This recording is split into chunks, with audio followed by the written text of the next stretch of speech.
je voudrais vous expliquer pourquoi il est absolument indispensable de se présenter à l'audience à laquelle vous avez été convoqué en droit de la sécurité sociale, que ce soit devant le pôle social du tribunal judiciaire ou devant la cour d'appel.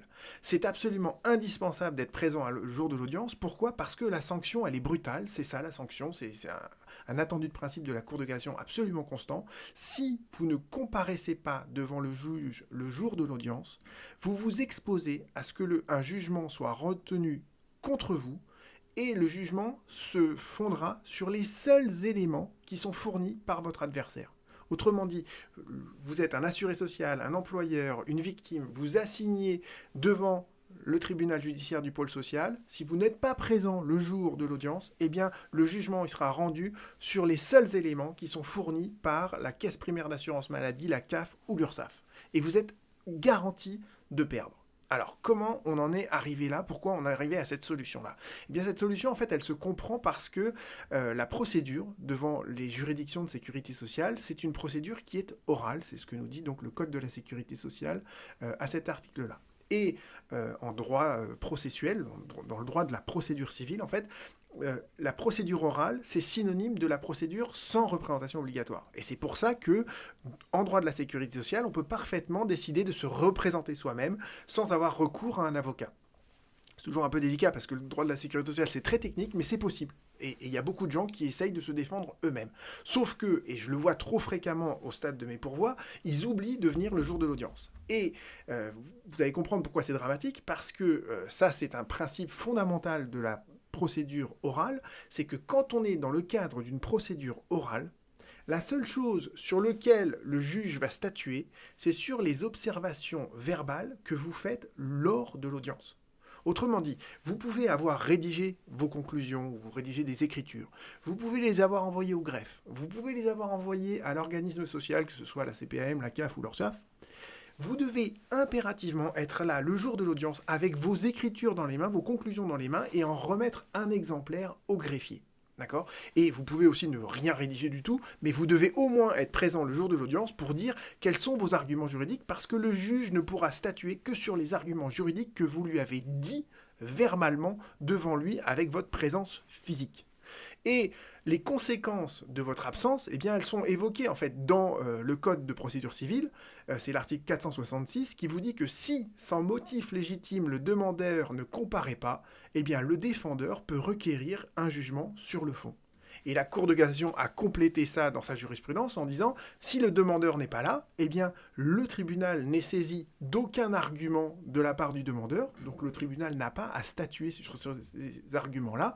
Et si on est au stade de l'appel, vous avez fait appel, vous n'êtes pas présenté devant la cour d'appel, eh bien la cour d'appel, elle ne peut que confirmer le jugement qui vous a condamné.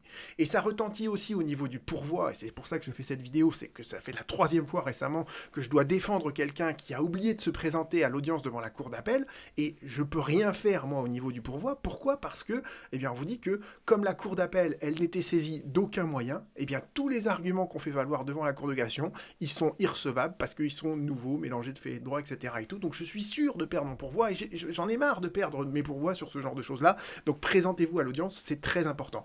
Et ce qui me choque moi, et c'est l'autre raison pour laquelle je fais cette vidéo, c'est que la Cour de cassation, dans un arrêt qui est ici, elle a jugé, et ça je trouve ça très choquant, que quand on est en matière de procédure sans représentation obligatoire, donc en gros en droit de la sécurité sociale, eh bien la convocation à l'audience que le greffier va vous adresser, elle n'a pas à vous informer des conséquences de votre absence le jour de l'audience. Et ça c'est très très discutable, parce que c'est un revirement de jurisprudence, d'accord, cette solution-là.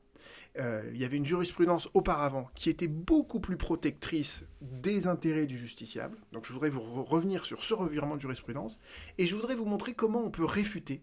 Quel est l'argument qui permet de réfuter cette solution très discutable de la Cour de cassation? Alors, Le revirement de jurisprudence, pour comprendre, rappelons d'abord ce que nous dit le Code de procédure civile. C'est intéressant. L'article du Code de procédure, il y a deux articles qui nous intéressent. C'est l'article 56 d'abord. L'article 56, il nous parle de l'assignation, donc le fait de saisir un juge. Donc l'assignation, elle doit contenir un certain nombre d'éléments. Et surtout, parmi les éléments, les informations qu'elle doit mentionner, elle doit impérativement dire que la partie adverse est donc invitée à comparaître devant tel juge, et surtout, il est bien indiqué que, faute pour le défendeur de comparaître, il s'expose à ce qu'un jugement soit rendu contre lui sur les seuls éléments fournis par son adversaire. Donc vous voyez que cet article 56, il n'évoque la situation que du défendeur, pas du demandeur.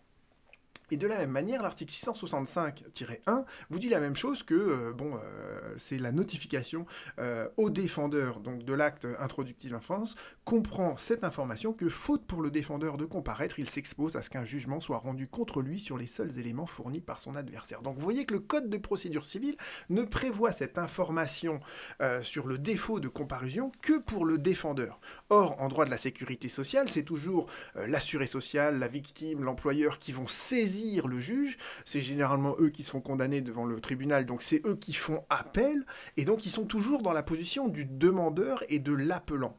Et vous voyez que le Code de procédure civile, lui, ne prévoit pas d'information particulière pour le demandeur ou l'appelant. Cette information, elle n'est prévue que pour le défendeur. Et la Cour de cassation, par une série d'arrêts, donc vous voyez de 2011 jusqu'à 2019, il y en a quand même à peu près 7, elle avait eu une interprétation qui est, je trouve, très jolie en fait de ces dispositions du Code de procédure civile. Vous les retrouvez dans le visa qui est là, donc elle nous dit regardez les articles 656 et 665-1, mais regardez également l'article 6.1 de la Convention européenne de sauvegarde des droits de l'homme. L'article 6.1 de la CEDH, c'est l'article sur le procès équitable. Et la Cour de cassation avait eu une interprétation très très audacieuse des deux articles du Code de procédure civile en nous disant, ça c'est le premier paragraphe, une convocation devant une juridiction doit indiquer que, faute pour une partie de comparaître, elle s'expose à ce qu'un jugement soit rendu, etc. Une partie. Vous voyez que la Cour de cassation, elle avait dit, en fait, le Code de procédure civile, il n'évoque que le défendeur, mais là, elle dit, c'est une partie, ça peut très bien être le demandeur comme le défendeur. Pourquoi ? Eh bien, en fait, la réponse à ça, on l'a dans la phrase juste en dessous, parce qu'il résulte de l'article 6.1 de la CEDH, que l'accès effectif au juge suppose une information claire sur les conséquences de l'absence de comparution des parties à l'audience. Et c'est ça en fait, d'accord ?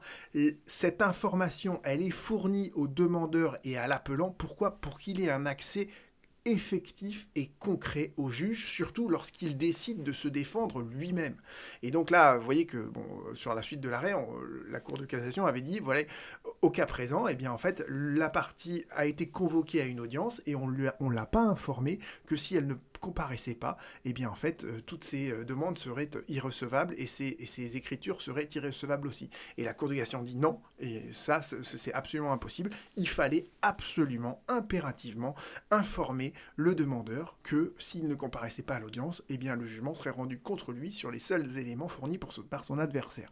Et le revirement de jurisprudence, il est intervenu, donc, alors ça c'est le deuxième arrêt, l'arrêt de 2021. Il est intervenu pour la première fois en 2015. Vous avez un arrêt comme ça, publié au bulletin de la deuxième chambre civile, où apparaît pour la première fois cet attendu. Aucun texte ne prévoit que la convocation à l'audience que le greffier de la cour d'appel adresse à l'appelant lorsque la cour d'appel statue en matière de procédure sans représentation obligatoire l'informe des conséquences de son absence de comparution.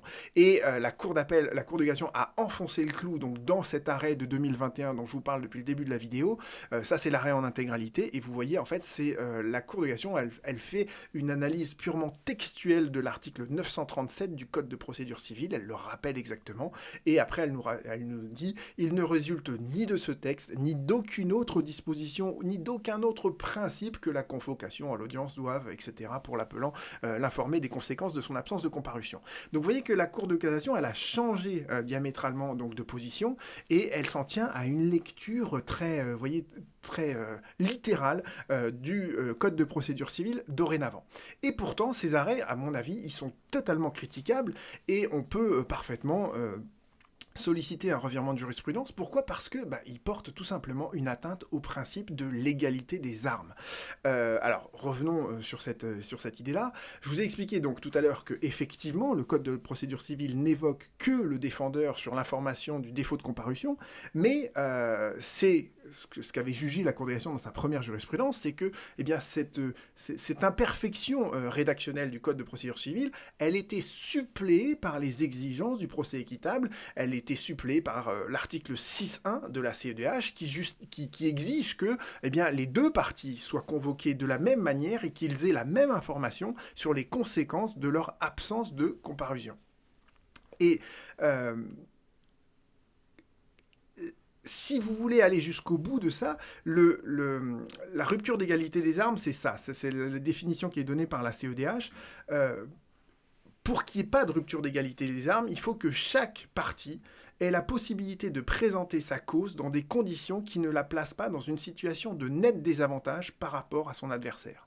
Or, en droit de la sécurité sociale, comme je vous l'ai expliqué tout à l'heure, vous avez déjà une inégalité qui est plus ou moins structurelle. Pourquoi? Parce que celui qui décide de se défendre tout seul, c'est un assuré social, c'est une victime, c'est un employeur, c'est donc quelqu'un qui est un néophyte du droit. Et il a face à lui un plaideur régulier qui est l'organisme de sécurité sociale, la CPAM, la CAF ou l'URSSAF. Donc vous voyez qu'il y a déjà un déséquilibre un peu structurel dans ce procès où il y en a un qui décide de se représenter tout seul face à un plaideur régulier, comme on dit. Et là, en plus, la Cour de cassation, par la solution qu'elle retient, elle crée ce déséquilibre, ce net désavantage, puisqu'elle dit l'assuré social, la victime, l'employeur, c'est eux qui saisissent le juge, et comme ils ont la position de demandeur, on ne va pas les informer des conséquences qui sont attachées à leur défaut de comparution, alors même que, a priori, c'est des gens qui ne connaissent pas le droit. Donc qui ne maîtrisent pas, vous voyez, cette subtilité que je suis en train de vous décrire depuis le début de la vidéo. Donc voilà, pour moi, les choses sont carrément... Il y a une rupture d'égalité qui est caractérisée, et si on veut remettre les pendules à l'heure, ou en tout cas restaurer l'équilibre, de deux choses l'une.